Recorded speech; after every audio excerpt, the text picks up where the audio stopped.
Today, the 1st of February 1997, Don Everly is 60 years old. And to celebrate the occasion, Don looks back over the career of the Everly Brothers. Don Everly at 60 is presented by Mike Reed.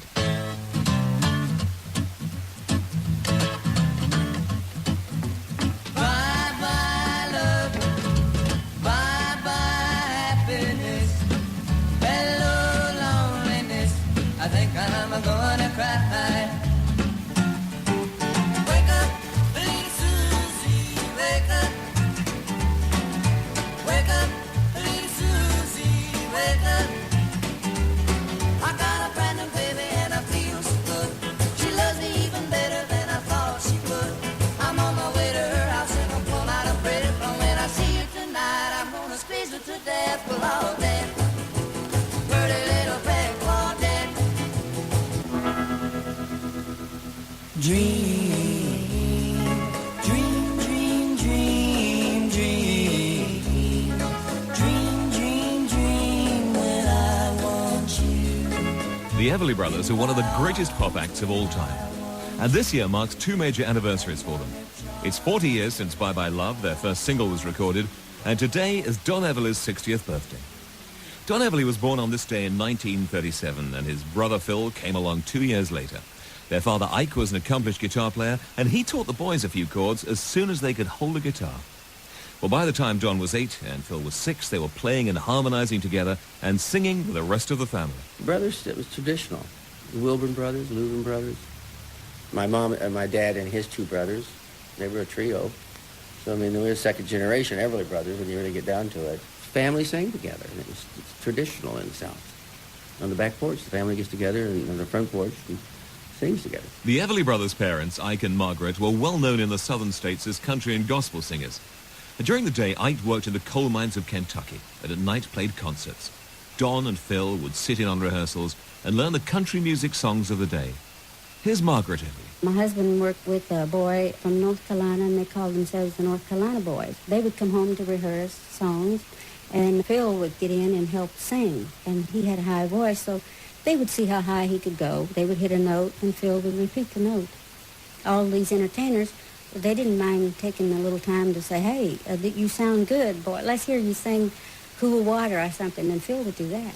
And they would come home and rehearse the old songs like Barbara Allen, and the boys would hear that.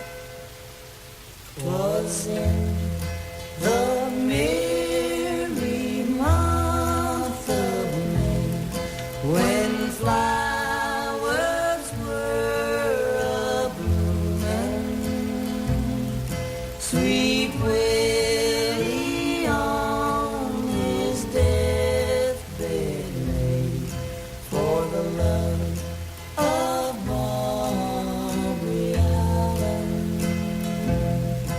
He sent his servant to the town where she did dwell in, saying, Master dear has sent me here, if your name be Barbara Allen. Barbara Allen, recorded by the Everly Brothers on the album Songs Our Daddy Taught Us in 1958.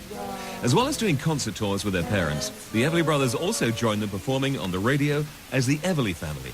Don remembers these programs. Well, it's a family show where, good morning, everybody. We'd sing the theme song, all of us, and then good morning, it's the Everly family. This is Dad, and this is, Mom and Don, baby boy Phil. And Dad would MC it, and then we'd sing a song, then Phil and I would sing a duet, then Phil would sing a song, then Mom would do a recitation, and then we'd all sing a trio in back of it, and then we'd play an instrumental, then we'd sing a gospel song. It was the family, the Everly family, up in the morning, early in the morning, 5 o'clock, 5:30, 6, for the farmers in Iowa when they were up getting their cows together and doing all that and cooking breakfast and getting ready to go to the fields. Well, a great big howdy-do to all of our good friends and neighbors. This is Dad Everly talking for the Everly family. And we're going to play and sing you some songs, neighbors, family style, also country style. And we got the whole gang on deck, Mom, Don, baby boy Phil. And Mom, we kind of ought to tell the folks just how old these youngsters are. Some of the folks probably don't know. And Don, our oldest boy, is 15 years old. Phil's 13. Of course, me and Mom, we quit telling our age a long time ago. You know, I kind of suggest that we get the Everly Brothers to team up on one here. Phil, what are you going to sing this time? Well, Dad, we'd like to do a number for the folks, and what's called Don't Let a Love Die.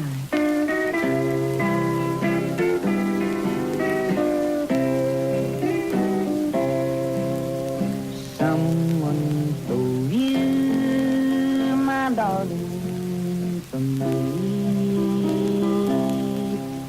Someone stole my love and your heart. Is it really true you don't care for me? Have you missed me since we've been apart?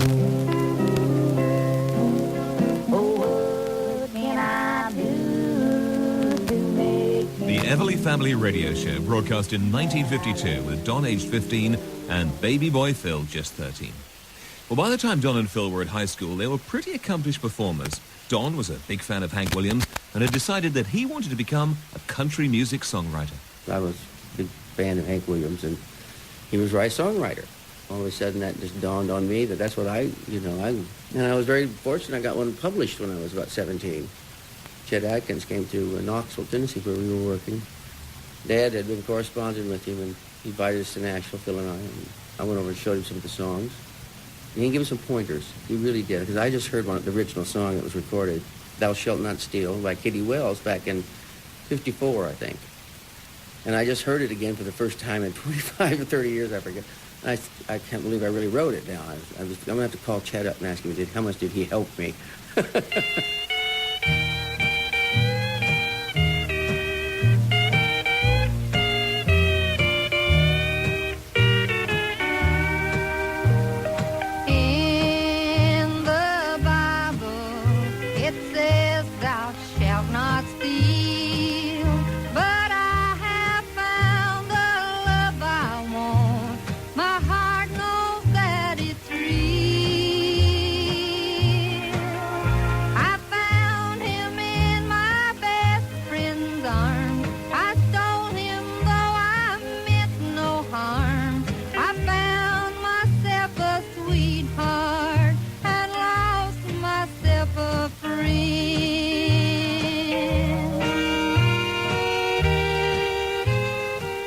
Kitty Wells, it was a follow-up to her, and we made enough money, I'll tell you.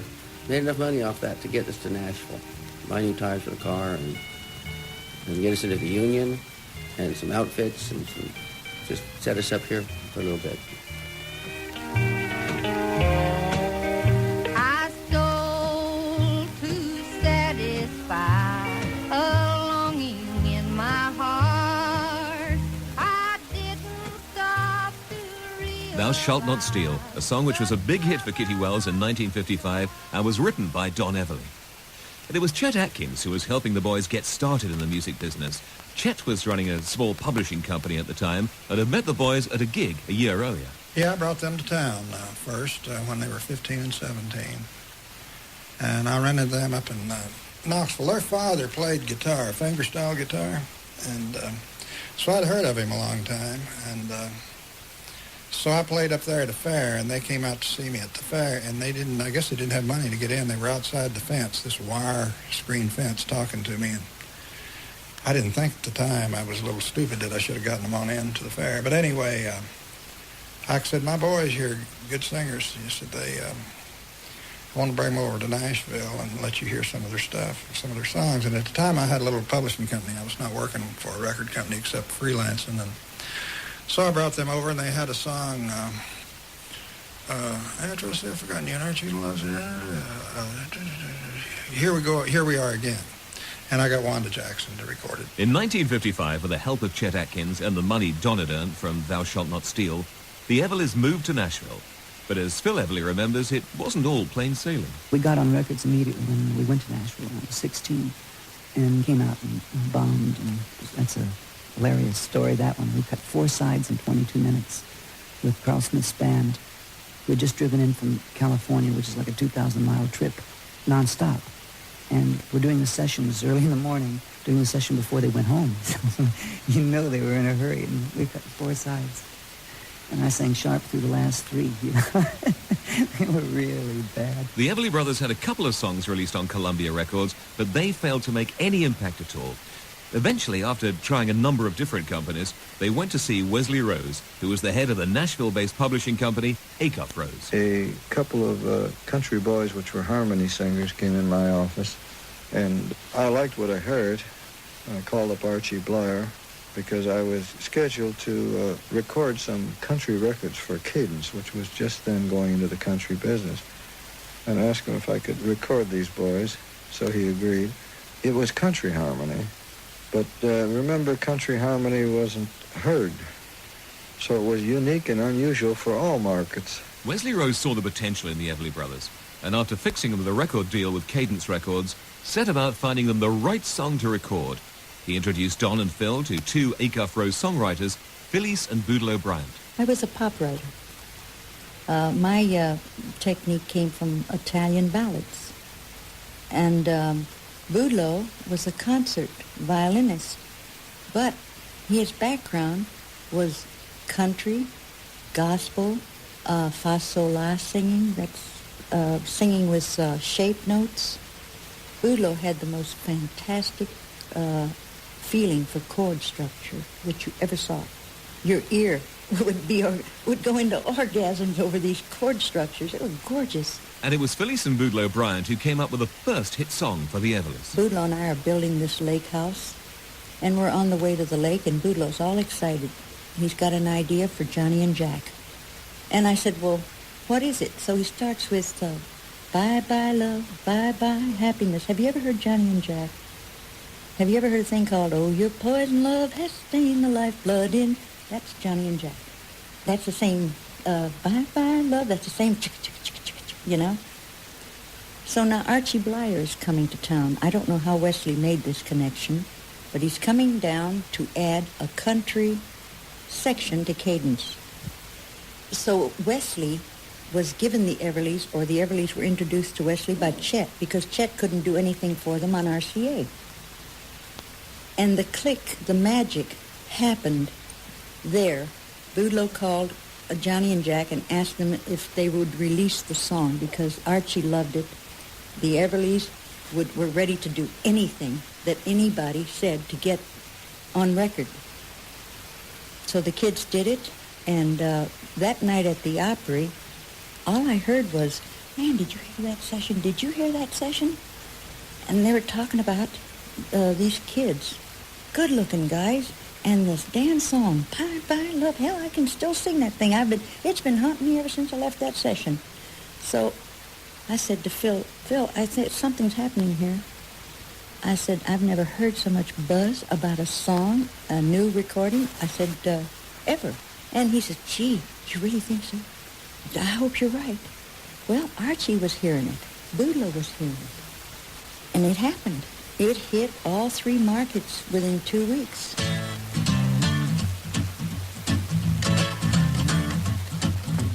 Bye-bye love, bye-bye happiness, hello loneliness, I think I'm gonna cry.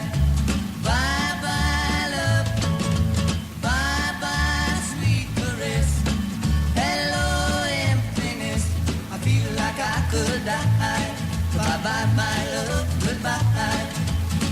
There goes my baby with someone new. She sure looks happy, I sure am blue. She was my baby till he stepped in. Goodbye to romance, that might have been. Bye-bye love, bye-bye happiness, hello loneliness, I think I'm gonna cry. Bye-bye love, bye-bye sweet caress, hello emptiness, I feel like I could die. Bye-bye my love, goodbye. I'm through with romance, I'm through with love, I'm through with counting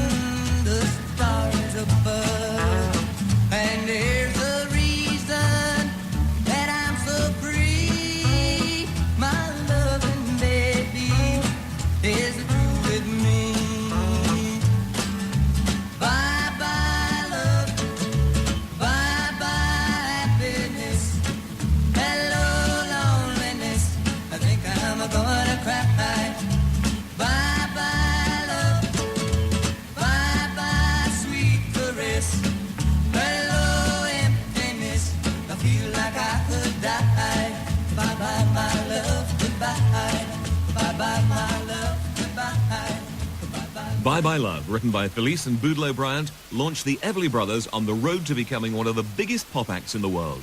And this song also helped Don achieve his lifelong ambition. I wanted to get on the Grand Ole Opry. And I realized that we weren't typically Grand Ole Opry material when I arrived here. I mean, I wasn't Hank Williams, and we weren't the Louvin Brothers. They were typically the country sound. But Bye Bye Love changed everything. You know, just changed everything. From standing outside in the alley, we were on the stage. My life had hit the pinnacle when I was 19 or 20. Where's the girl? I've done it, you know. I have hit it.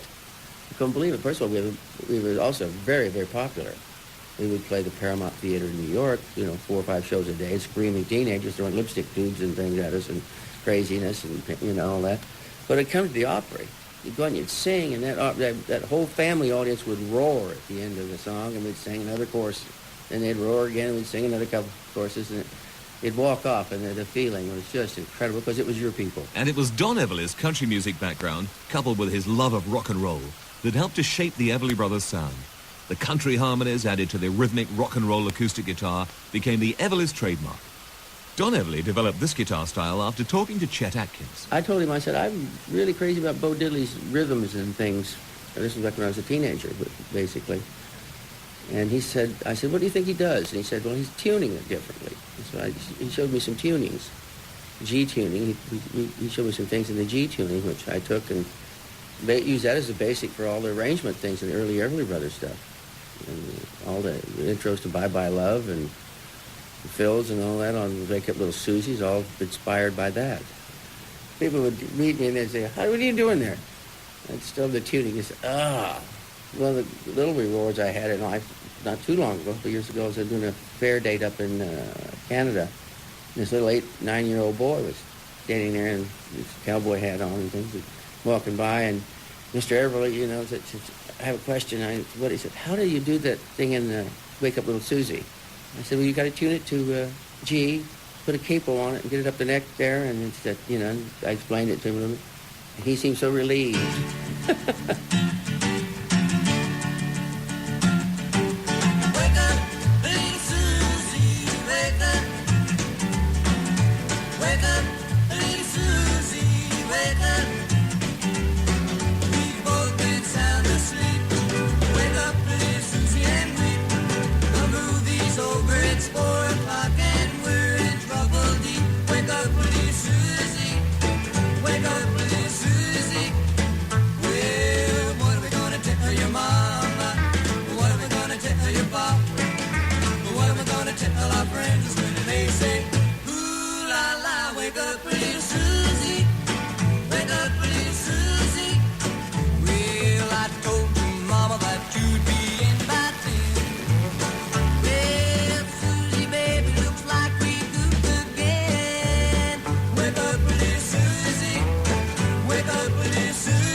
Wake Up Little Susie, the second hit for the Everly Brothers, and written again by the songwriting team of Felice and Boudleaux Bryant. And it was the Everly's next release, which was to be their first #1, and a song that's still regarded by many of their fans as their greatest song ever. Again, it was written by Boudleaux Bryant. Boudleaux made a demo, and Boudleaux said, what do you think of that? And I said, my God, I said, your demo's a hit. I said, you could release that one and it's a hit. And the song was a hit with the Everlys, but not taken away from anybody. The song was a hit. A song can be a hit and still be in the books, but it's a hit. Just hasn't gotten out there yet. You know, a fast horse is a fast horse, even if he's in the barn. Dream, dream, dream, dream, dream. Dream, dream, dream when I want you. In my arms when I want you. And all your charms whenever I want you. All I have to do is dream. Dream, dream, dream when I feel blue. In the night and I need you to hold me tight whenever I want you. All I have to do is dream. I can make you mine, taste your lips of wine anytime, night or day. Only trouble is, gee whiz, I'm dreaming my life away. I need you so that I could die. I love you so, and that is why whenever I want you, all I have to do is dream. Dream, dream, dream, dream. I can make you mine, taste your lips of wine, anytime, night or day. Only trouble is, gee whiz, I'm dreaming my life away. I need you so that I could die. I love you so, and that is why whenever I want you, all I have to do is dream. Dream, dream, dream, dream. Dream, dream, dream. By the summer of 1958, with Elvis Presley away in the army, the Everly Brothers were the biggest rock and roll act in the world. They toured extensively, and Don remembers one particular tour in Texas where the Everlys were supported by Buddy Holly and the Crickets, and what was probably the world's first ever supergroup came together. We had a band that did not work at all, hired hands, as they say, and they didn't even like the music. Buddy listened to it, and I listened to it, and I went, ugh. And Buddy says, we'll back you. I said, "But will you?" He said, sure. He's so a gracious man. And so it was Phil and I and the Crickets, Buddy, out there. And one hell of a show, let me tell you.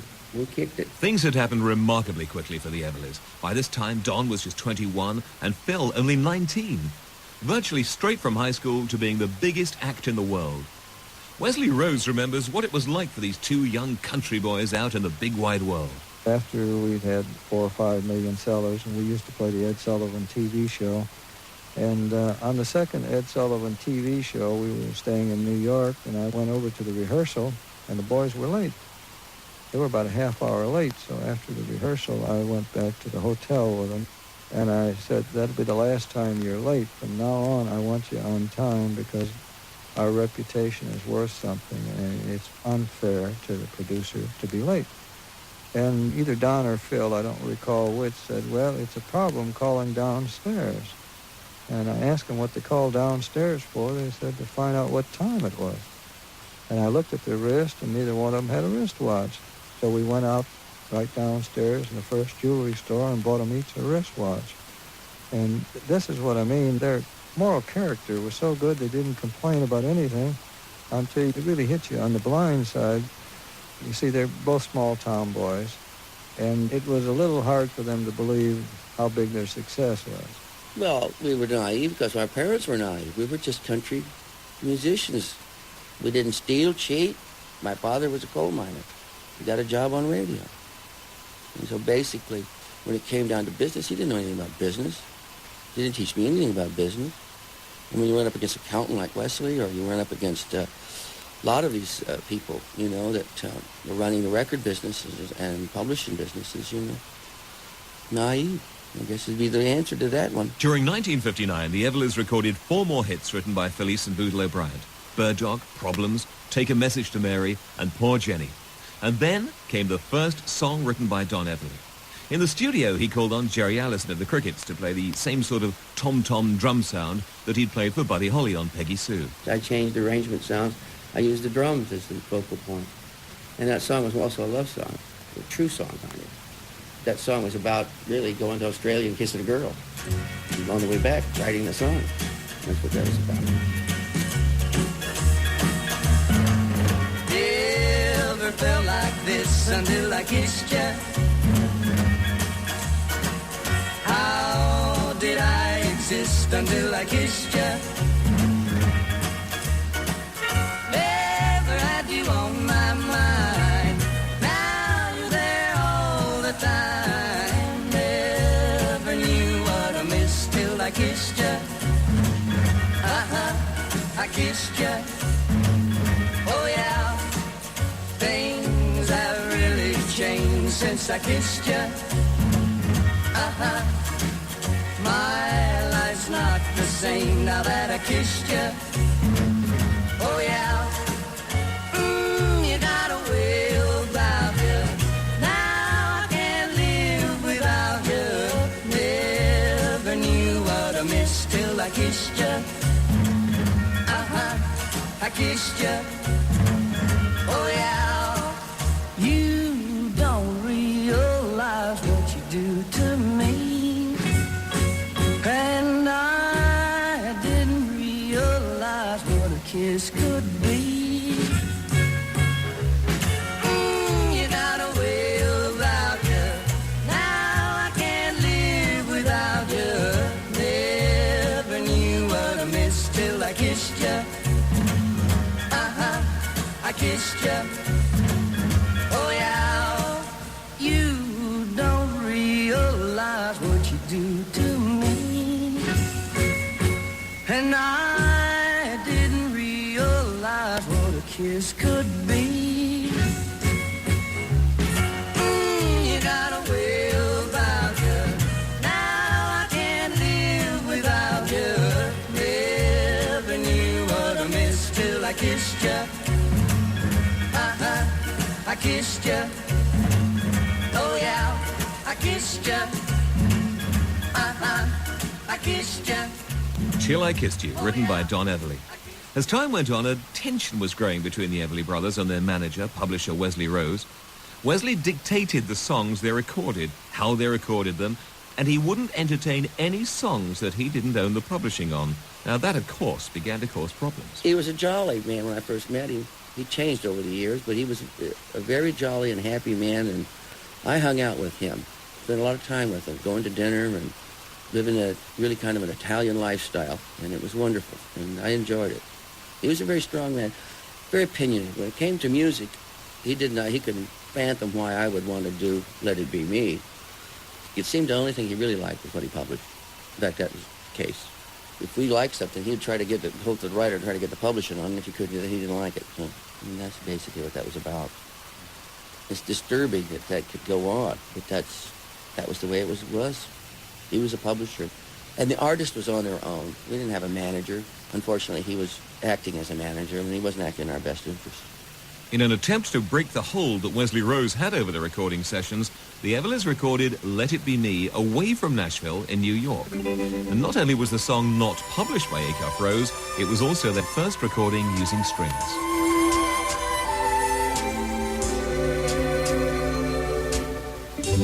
I bless the day I found you. I want to stay around you, and so I beg you, let it be me. Don't take this head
Let It Be Me was the final song the Everlys recorded for Cadence Records.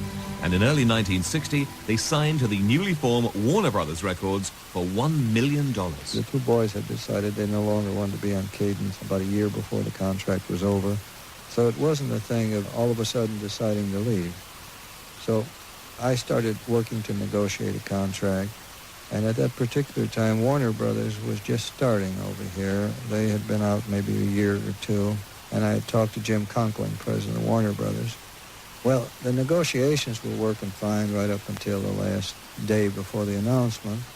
And at that time, Jim Conkling and I had a misunderstanding, so I told him the deal was off. Well, there was a fellow called Herman Starr, who was head of Warner Brothers Publishing, who was head of all the Warner Brothers at the time.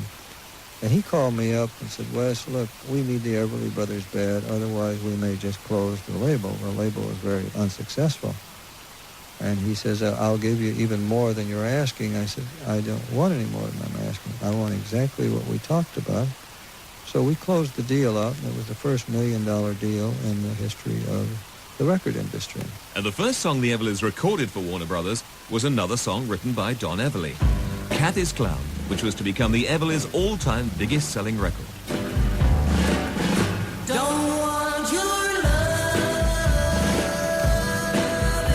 anymore. Don't want your kisses, that's for sure. I die each time I hear this sound. Here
As Kathy's Clown reached number one in Britain and America, the Everlys started their first tour of Britain backed by the Crickets. Back in America, Wesley Rose was trying to shape their career in the same way that Elvis had been directed by Colonel Tom Parker, into the movies. Phil Everly remembers the screen test. They somehow managed to get a screen test. Wesley did through an agency. It cost him a lot of money. At that time, it was like $25,000.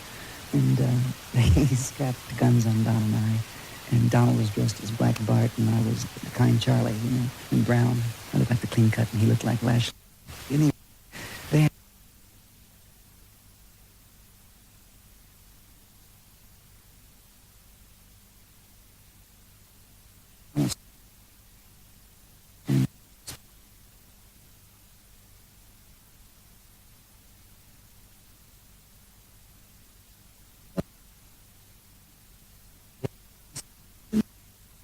you know, he's together.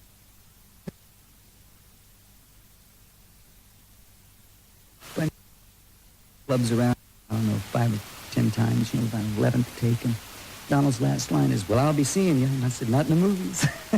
But while the brothers were in Hollywood doing their screen test, Another hit song came their way from the Crickets guitar player, Sonny Curtis. I was in basic training in Fort Ord, California, and I wrote one verse, and I went down to Hollywood on a 3-day pass. The Everlys were down there studying acting at Warner Brothers. They had just been signed to Warner Brothers Records, and I played it to Don first, and he loved the song. He called Phil down, and they worked out that really nice harmony part that goes with the song. And they informed me that I'd have to write another verse. And so I went back off up to Fort Ord to be in the Army, and I got a 10-day leave to move down to Fort Gordon, Georgia, and I wrote another verse, and I put it in the mail to them. And a couple of days after I had mailed this verse to them, I got a letter from Jerry Allison. He said, the Everly Brothers just cut your song. And they sang the same verse twice.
Facing 2 years in the Army. We were going to get drafted, but the age difference would have put us out of commission if we had been drafted 5 years. We wouldn't have been able to do anything.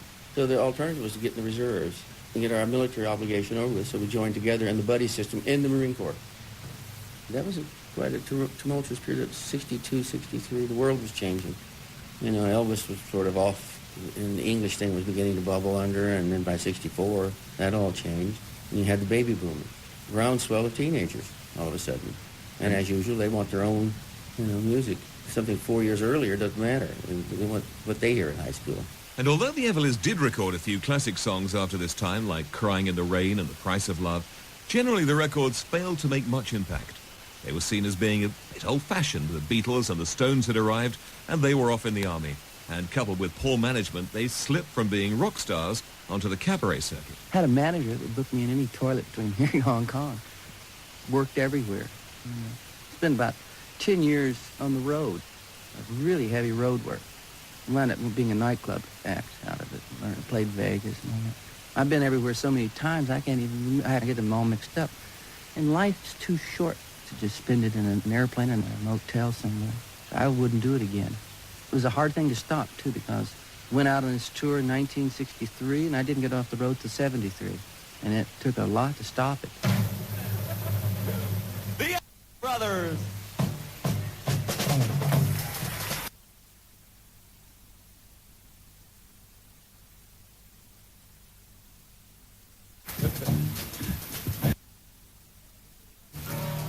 little bit of our background. Phil and I grew up in music business. That's really all we've known all our lives. Our mother and father were in show business. Country music. We sang country music and gospel music on radio. We had a little radio show called the Everly Family Show in Iowa, Indiana, Kentucky, and Tennessee. And, we moved around a lot. Really couldn't hold the jobs down, to be perfectly honest. We used to sing things by mail order, If you listened to our radio show, you could write in a letter and get your rose bushes, from the Everly family. Or you could write in and get your rat poison. And Mom used to make homemade brownies. We used to send those out, too. All kinds of things like that. Yeah. While Phil and I were in high school, we had a hit record. We made a record, and it was a big hit. So naturally, Mom and Dad became excess baggage. So we fired them and went out on our own into the club business. And now here we are at the Grand Hotel. But we think about Mom and Dad every now and again. And just to prove it to you, we'd like to sing a country song.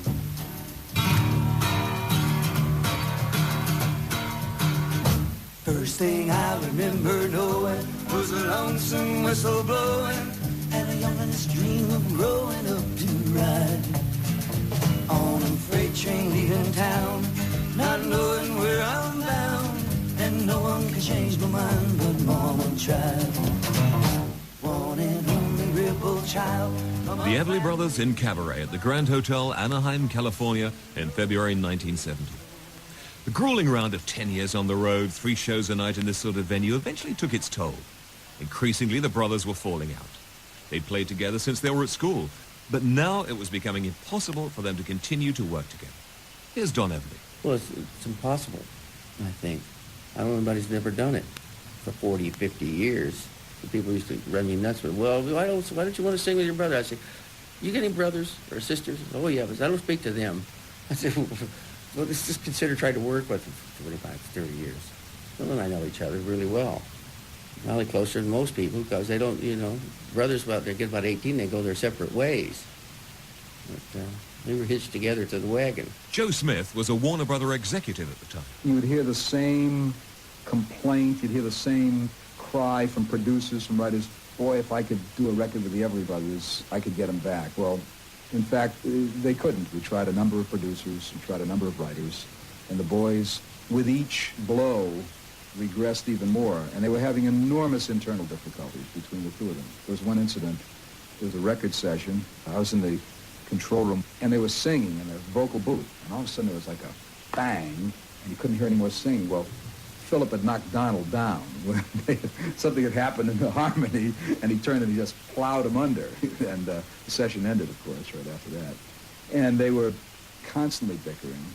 You could understand it. These boys had made it very young, had been rather unsophisticated, unworldly, attained enormous success, and now, while still at a relatively young age, in their middle, late 20s, people weren't wanting what they did. It went terrifically for quite a while, We'd go in the studio and everything was just perfect. Boy, they made such great records and were writing such good songs. And then the publisher, Wesley Rose, I think he got a little envious of what the others were contributing. He wanted to be A&R man, producer, and everything, and there was quite a bit of pill taking and drugs involved, pep pills, and so all of a sudden it was destroyed.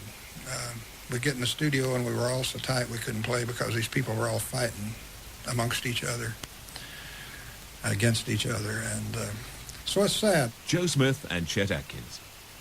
Whatever the problems, things finally came to a head in 1973. During a gig, Phil smashed his guitar on stage and walked off, leaving Don to finish the show on his own. This was to be their last appearance together for over 10 years. Well, we were playing a week at Knoxbury Farm, and Donald had called me and said that he wanted to stop, and we ought to take some time off from each other, and I agreed with him. That was going to be the last concert. And we had 3 shows to do that night, because that's what you do at Knoxbury. And on the first show, I think Donald just overdid the circumstances too much, and when I put my guitar down, and I did break my guitar on stage, but I put it down like if you'd put down a weapon. I was through. That was enough for me. The circumstances were too embarrassing, and I didn't want to do it anymore. I wasn't going to watch Everly Brothers go out in a sort of a half-ass way like that, and so I quit. I mean, it sounds like I quit, but I mean, it's something that Donald wanted to do, and it's fine.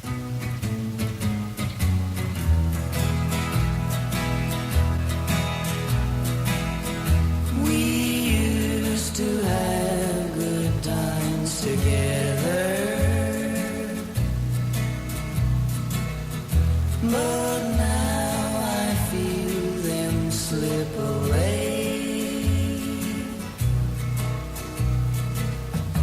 It makes me cry to see love die. So sad to watch good love go bad. Remember how you used to feel, dear. You said nothing could change your mind. It breaks my heart to see us part. So sad to watch good love go bad. Is it any wonder that I feel so blue when I know for certain that I'm losing you? Remember how you used to feel, dear. You said nothing could change your mind. It breaks my heart to see us part. So sad to watch good love go bad. So sad to watch good love go bad. Such was the bitterness between the Everly Brothers that they had hardly spoken to each other for 10 years and in fact only met on the occasion of their father's funeral. Phil lived in Los Angeles, Don moved back to Nashville. Albert Lee, the guitar player with the Everly Brothers band, had met Phil during one of the early tours of Britain. He remembers how bad the feeling was between the brothers during the mid-1970s. I found myself with the Crickets at that time, and I was playing with the Crickets. And I can remember being over at Jerry Allison's house, and Don Everly called up. He said to Jerry Allison, "Come on over to this bar. We're playing this local bar, and it's great fun. We do it every Tuesday night, and Buddy Emmons plays." And I remember J.I. said to him, "Hey, you know, I've got somebody here from England. You know, Albert Lee." You know, he said, "Oh, Albert." He said, "Oh, that's Phil's friend, isn't it?" You know, so it was a little bit touchy, you know. Anyway, I went out to the club, took my guitar and sat in, and from that moment on, Don and I were like the best of friends, you know. And I was such a huge fan of Don, you know, and we did this gig every week, and you know, I was hanging out with him quite a lot at that time. The Everly Brothers continued to record as solo artists, and although both of them produced some good albums, they failed to sell in great quantities. And apart from a couple of hits by Phil Everly, one of them as a duet with Cliff Richard, there were no hit singles. Don Everly continued to tour, and he kept up his friendship with Albert Lee. By that time, I was playing with Emmylou Harris, you know, and I can remember going to Europe with Emmylou, and Don was on the show too, and on a number of those shows, I ended up singing harmony with Don, you know, which is kind of a surprise. I can remember rehearsing at Wembley about an hour before we were due to go on. You know, we ran through a few tunes, and he said, "Do you want to sing on a couple of these?" I said, "What?" He said, "No, you know, Dream or Bye Bye Love." I said, "You're kidding, aren't you?" He said, "No, if you know, I'd really appreciate it if you'd sing on them, you know." So I did, you know, and it was like straight in at the deep end. I was an Everly brother, you know. As their solo projects failed, it was inevitable that the Everlys would make a comeback. People still wanted to see them together, particularly in Britain. And so they patched up their differences, and a reunion concert was planned at the Albert Hall for September the 23rd, 1983. Albert Lee again. I always hoped that if they ever got back together that they'd ask me to do it and I'd be available, you know, and like a few years later, and I was actually playing with Eric Clapton at the time, I got a call from Terry Slater from London saying, oh, it looks like we're going to put something together, you know, can you do it? I said, God, I'll be there, you know. And we were actually talking about maybe doing a quiet little gig somewhere as a warm-up, you know, but then they said, no, that would be cheating, you know, this has got to be, you know, the first gig. And so we forego the luxury of having a little warm-up gig somewhere at a little club and did it cold at the Albert Hall. And we'd been rehearsing, you know, but it was very exciting for me, I must say. I was there for that reunion on September the 23rd, 1983, and they came on from separate sides of the Albert Hall, and they were on stage together for the first time in 10 years.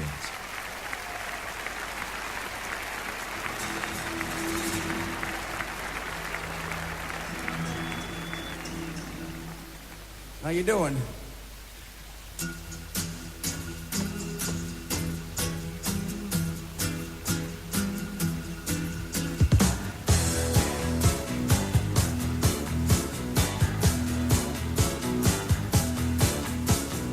Wine is sweet, gin is bitter. Drink all you can, but you won't forget her.